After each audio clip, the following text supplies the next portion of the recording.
Assalamualaikum warahmatullahi wabarakatuh. Selamat siang kepada Bapak Ahadi.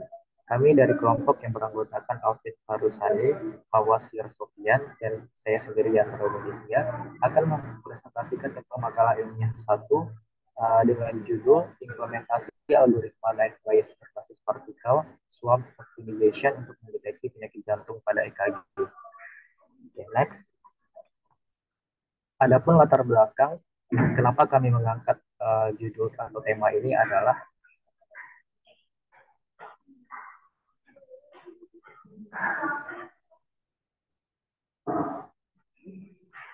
pertama, uh, berlatar belakangkan pada apa itu EKG. Elektrokardiograf atau EKG adalah sinyal periodik yang mencerminkan aktivitas untuk kondisi jantung yang berbeda. Nah, untuk pemeriksaan penyakit jantung menggunakan EKG itu bekal pengetahuan yang harus dimiliki sebelum mempelajari keterampilan pemeriksaan EKG ini sendiri adalah anatomi dinding jantung, dada, yang mencakup pemahaman terkait ruang jantung, katup jantung, dan pembuluh darah besar, serta fisiologi jantung yang mencakup pemahaman terkait siklus jantung, sistem konduksi jantung, dan listrik jantung. Ini kami kutip dari daftar referensi sitasi pertama. Oke, adapun cara pemeriksaan EKG ini yaitu dengan cara dua buah elektroda dipasang pada lengan dan dua lagi dipasang pada kaki pasien di mana elektroda tersebut akan menghasilkan 6 sadapan ekstremitas yang meliputi 3 sadapan standar dan 3 sadapan tambahan atau disebut sebagai augmented. Nah, keenam elektroda lainnya yang dipasang sepanjang dada untuk menghasilkan 6 sadapan prakodial. Ini kami kutip dari citasi kedua. Oke, next. Nah, sedangkan berdasarkan data riset kesehatan dasar atau Riskesdas tahun 2018 oleh Badan Litbangkes Kementerian Kesehatan RI dan data penduduk sasaran Pusdatin Kementerian Kesehatan RI menunjukkan bahwa prevalensi penyakit kardiovaskular seperti penyakit jantung koroner itu tetap di angka 1,5%.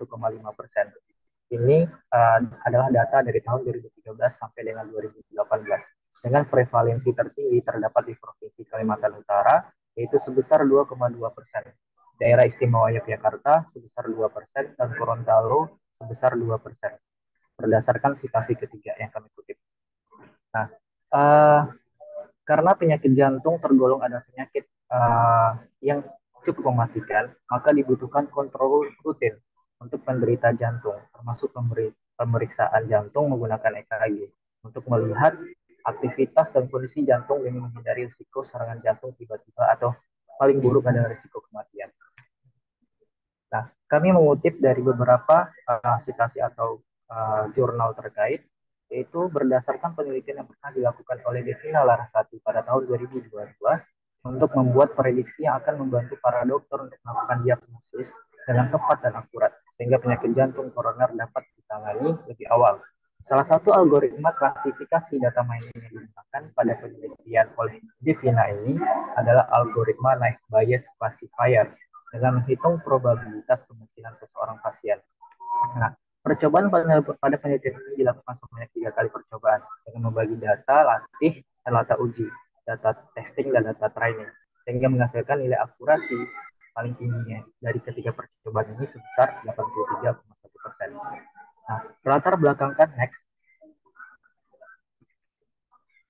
Latar belakangkan dari penelitian yang pernah dilakukan oleh Indra Hayatul Husna pada tahun 2021 pada infark miokardial, yaitu salah satu gangguan pada jantung, di mana berhentinya darah yang mengalir ke jantung karena tidak menerima cukup oksigen. Nah, artificial neural network itu digunakan untuk mendeteksi penyakit jantung. Jadi algoritma yang digunakan adalah ANN menggunakan pemrosesan sinyal EKG dengan mengklasifikasikan penyakit jantung infark miokardial dan jantung normal. Nah, penelitian ini dihasilkan dari klasifikasi yang berasal dari algoritma multilayer perception atau MLP. Nah, hasil dari penelitian ini itu menghasilkan nilai akurasi tertinggi sebesar 83,3%. Dengan hasil tertinggi nilai sensitivity adalah 83,3% dan hasil tertinggi dari nilai specificity adalah 83,3%.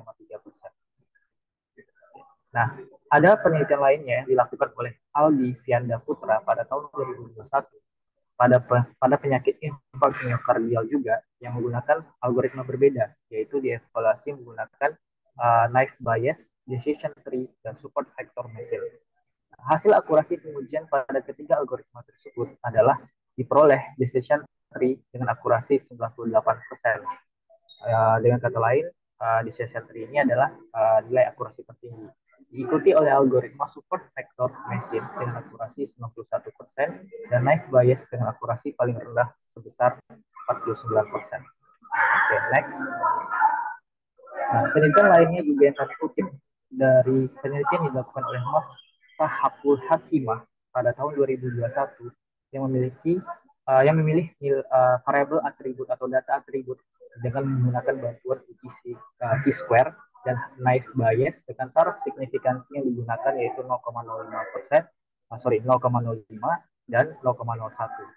Nah, pada keseluruhan pengujian knife bias dengan T-square pada taraf signifikansi 0,01 bisa meningkatkan akurasi dan presisi metode knife bias sebesar 1% dan 5%. Sedangkan knife bias tanpa T-square itu menunjukkan kinerja terbaik pada pengukuran dibandingkan knife bias dengan T-square. Oke. Nah, adapun penelitian lainnya yang pernah dilakukan oleh Hani Setiani pada tahun 2022 yang menggunakan metode knife bias dan particle swarm optimization. Jadi di sini dia menggunakan dua gabungan algoritma yaitu knife bias dan PSO untuk mengklasifikasikan penyakit jantung. Nah, metode knife bias itu dipilih karena menggunakan sedikit data timing untuk menentukan estimasi parameter yang diperlukan pada proses klasifikasi. Nah, sedangkan pada PSO itu dipilih untuk meningkatkan akurasi dan nilai kurva dari area under the curve atau AUC dengan menetapkan bobot pada setiap atribut. Nah, dari pengujian yang dilakukan ini menggunakan metode knife bias sebelum penerapan PSO, jadi dia melakukan dua langkah. Yang pertama adalah knife bias saja, dan yang kedua adalah knife bias dikombin dengan PSO. Nah, hasil pengujian menggunakan knife bias saja itu diperoleh nilai akurasi sebesar 83,5% dengan nilai AUC-nya 86,80%. Nah, kemudian setelah dilakukan kombinasi dengan PSO itu diperoleh nilai akurasi sebesar 91,21% dengan nilai AUC 93,90%. Oke, next. Oke.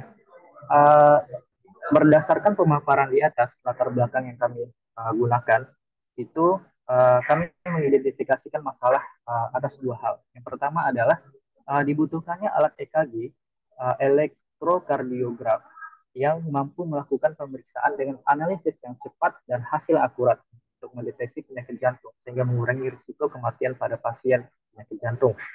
Nah, masalah yang kedua adalah diperlukannya algoritma knife bias berbasis particle swap optimization yang dapat diterapkan pada alat EKG sehingga menghasilkan proses analisis yang cepat dan hasil akurat untuk mendeteksi penyakit jantung pada pasien sehingga risiko kematian pada pasien dapat dikurangi. Selanjutnya untuk tujuan dan rumusan masalah akan dijelaskan oleh Alvin. Kepada Alvin, silakan.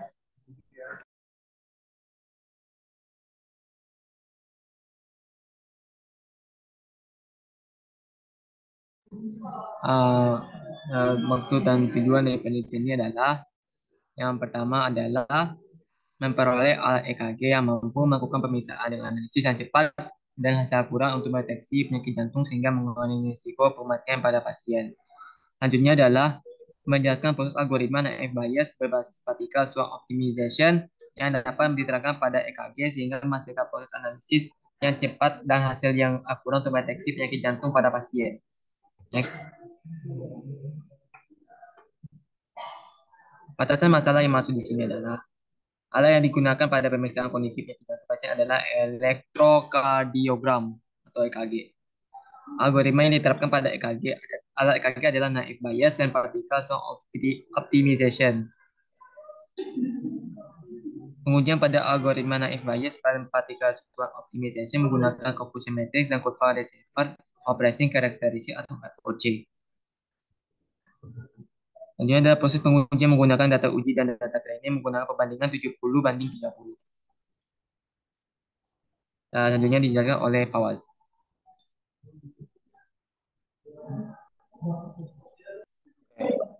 Selanjutnya adalah metodologi penelitian.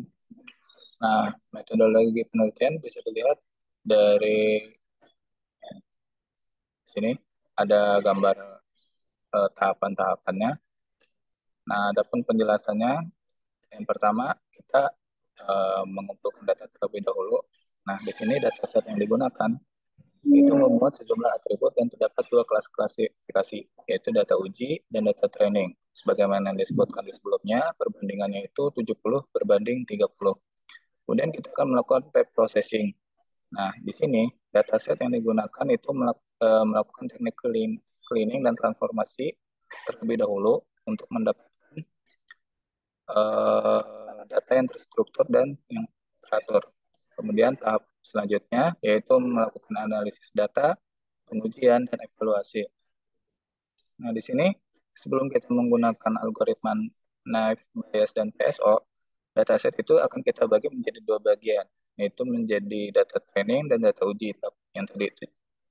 Selanjutnya, membuat pemodelan data menggunakan metode Naive Bayes dan PSO. Kemudian terakhir, kita akan mengukur performa algoritma Naive Bayes dan PSO menggunakan confusion matrix dan kurva receiver operating characteristic atau ROC untuk melihat nilai dari true positif atau TP-nya, kemudian true negatif atau TN, kemudian false positif atau FP, dan yang terakhir yaitu false negatif atau FM.